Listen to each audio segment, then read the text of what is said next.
Hello दोस्तों, बहुत बहुत धन्यवाद आप सभी का मेरे यूट्यूब चैनल को आप सब्सक्राइब करने के लिए और शेयर करने के लिए।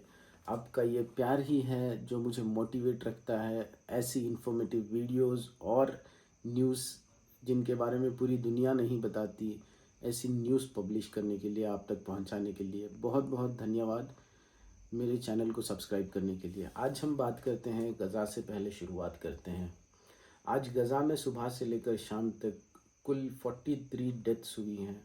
जी हाँ, 43 फ़लस्तीन के लोगों को मारा गया है आज इसराइल की बमबारी ने। दोस्तों, आप सब जानते होंगे हॉलीवुड के एक मशहूर एक्टर जो मार्क एलन रुफालो के नाम से जाने जाते हैं। हमने इनकी मूवी भी देखी है, बहुत सारी मूवीज़ हैं। एक मशहूर मूवी मैं बताता हूँ, 2012 की द एवेंजर्स में जिसने एक्टिंग की है मार्क एलन रुफालो ने। जी हाँ, उन्होंने आज गज़ा के बारे में बात की है, गज़ा को लेके बात की है।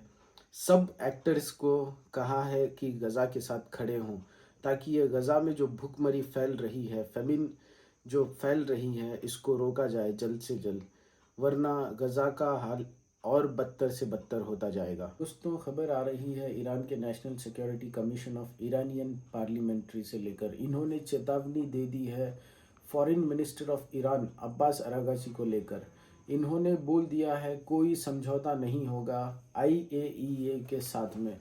जी हाँ, ये आईएईए वही है जो एटॉमिक एनर्जी एजेंसी है, जो न्यूक्लियर टेक्नोलॉजी पे पाबंदी लगाती है कोई भी हथियार बनाने से। जी हाँ, आपने बिल्कुल सुना। अगर कोई भी देश को न्यूक्लियर पावर बनना है, न्यूक्लियर टेक्नोलॉजी इस्तेमाल करना है, न्यूक्लियर वेपन्स बनाने हैं, तो ये एजेंसी का काम होता है उन न्यूक्लियर वेपन्स सही तरीके से इस्तेमाल हो। उस न्यूक्लियर यूरेनियम एनरिचमेंट से कोई न्यूक्लियर वेपन ना बने, ये एजेंसी का काम यही होता है। तो वही हो रहा है ईरान में, जहाँ पे ईरान पे इल्ज़ाम लगाया जा रहा है कि ईरान न्यूक्लियर टेक्नोलॉजी बना रहा है अपने वेपन्स तैयार करने के लिए। जैसे कि आपको सबको पता होगा, आयतुल्लाह खामेनी ने कह दिया है, क्लियर शब्दों में बोल दिया है कि ये इस्लाम में हराम है। न्यूक्लियर टेक्नोलॉजी से वेपन्स बनाना और उससे मास डिस्ट्रक्शन के लिए इस्तेमाल करना, ये बिल्कुल ही इस्लाम में हराम है। ये फतवा ईरान के सुप्रीम लीडर आयतुल्लाह खामेनी ने फतवा ये जारी कर रखा है, जिसकी वजह से ईरान में न्यूक्लियर मिसाइल्स, न्यूक्लियर बम्स नहीं बनाए जा रहे हैं। आपको पता है ईरान में न्यूक्लियर टेक्नोलॉजी सिर्फ और सिर्फ मेडिकल में इस्तेमाल हो रही है। तो आपको पता ही होगा, ईरान जो न्यूक्लियर टेक्नोलॉजी बना रहा है वो अपने कोई हथियार में इस्तेमाल करने के लिए नहीं बना रहा है, वो अपने मेडिकल फील्ड में इस्तेमाल करना चाहता है। जिससे आपको पता ही होगा, अगर नहीं पता है, न्यूक्लियर टेक्नोलॉजी सिर्फ बॉम्ब्स में, मिसाइल्स में इस्तेमाल नहीं होती है, बल्कि न्यूक्लियर टेक्नोलॉजी से बहुत ऐसे मेडिसिन बनाए जा सकते हैं जिससे कैंसर ट्रीट होता है, कैंसर क्योर होता है। अब ये ईरान बनाने जाने वाला है, जिसको लेकर बहुत सारी ऐसी एजेंसीज ईरान पे दबाव डाल रही है, ये इल्ज़ाम लगाकर कि ईरान न्यूक्लियर पावर बनने जा रहा है। दोस्तों, बड़ी खबर ऑस्ट्रेलिया को लेकर आ रही है, जहां पे ऑस्ट्रेलिया ने ईरानियन एम्बेसडर को अपनी कंट्री से बाहर निकाल दिया है। जी हाँ दोस्तों, आपने सही सुना। ईरानियन एम्बेसडर, जो भी एम्बेसडर अपनी देश के होते हैं, अपने देश के होते हैं, वो हर एक एम्बसीज में रहते हैं, आपको पता ही होगा। मगर ऑस्ट्रेलिया के ईरानियन एम्बेसडर को ऑस्ट्रेलिया ने ये कहकर बाहर निकाल दिया है कि आप एंटी सेमेटिक हो, आप एंटी सेमेटिक को बढ़ावा देते हो। जी हाँ, बस इसी बात को लेकर ईरानियन एम्बेसडर को कंट्री से बाहर निकाल दिया गया है। और बड़ी बात यह है कि ईरान की आईआरजीसी आर्म्ड फोर्स, जिसको आर्म्ड फोर्स बोला जाता है, ईरान की नेवी बोला जाता है ईरान की, इसको ऑस्ट्रेलिया ने टेररिस्ट ऑर्गेनाइजेशन करार दे दिया है। बिल्कुल आपने सही सुना। ईरान की आर्म्ड फोर्सेस आईआरजीसी को, ईरानियन रेवोल्यूशनरी गार्ड कॉर्प्स को ऑस्ट्रेलिया ने टेररिस्ट करार दे दिया गया है, जिसके बदले में ईरान भी पलटवार करते हुए एक प्लान बना रहा है, जिसमें ऑस्ट्रेलिया की आर्म्ड फोर्सेस को ईरान भी खुद अपनी टेररिस्ट ऑर्गेनाइजेशन में लिस्ट करने वाला है। दोस्तों, आपको पता ही होगा, आए दिन प्रेसिडेंट डोनाल्ड ट्रम्प हर एक कंट्री पे, जिस कंट्री पे उनका मन करता है टैरिफ लगा देते हैं 25%। कोई आप हाल ही में आपने देखा होगा चाइना पे उन्होंने 75% का टैरिफ लगा दिया था।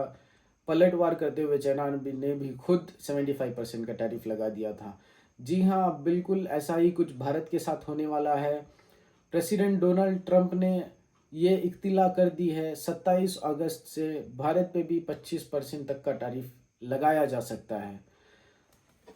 दोस्तों, खबर लेकर इजराइल और सीरिया के दमश्कस से आ रही है। जी हाँ, इजराइल ने सीरिया के दमश्कस पे दोबारा हमले शुरू कर दिए हैं। अब इजराइल को पता नहीं ये क्या पड़ा रहता है, आए दिन कहीं ना कहीं कभी ना कभी या तो गजा पे बमबारी करता है, या तो यमन पे बमबारी करता है, या तो लेबनान पे बमबारी करता है, या तो ईरान पे बमबारी करता है। अब जाके इसकी नज़र टिकी हुई है सीरिया के दमश्कस पे। ने आज सीरिया के दमश्कस पर 2 बड़े हमले किए हैं, जिसमें 2 की मौत हो गई है और 6 बहुत बुरी तरह से जख्मी घायल हुए हैं। अब ये इजराइल को क्या डर सता रहा है मिडिल ईस्ट में, ये खुद इजराइल ही जाने।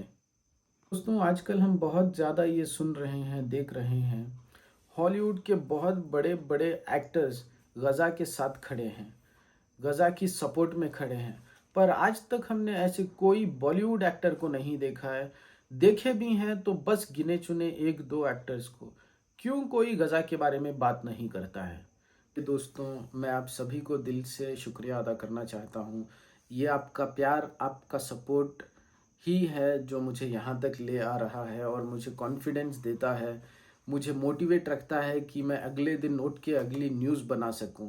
ये आप ही का सपोर्ट है जो मुझे यहाँ तक ले आ रहा है। ऐसे ही वीडियोस देखते रहें, और भी मैं इन्फॉर्मेटिव वीडियोस डालता रहूँगा। साइंस के वीडियोस या कोई फैक्ट्स के वीडियोस हो जाए या फिर न्यूज़ हो जाए, ऐसी वीडियोस हम रोज़ लाते रहेंगे। दोबारा से दिल से शुक्रिया अदा करना चाहता हूँ। अगर मेरी वीडियो पसंद आ रही है, मेरा चैनल आपको पसंद आ रहा है, तो सब्सक्राइब ज़रूर करें। धन्यवाद।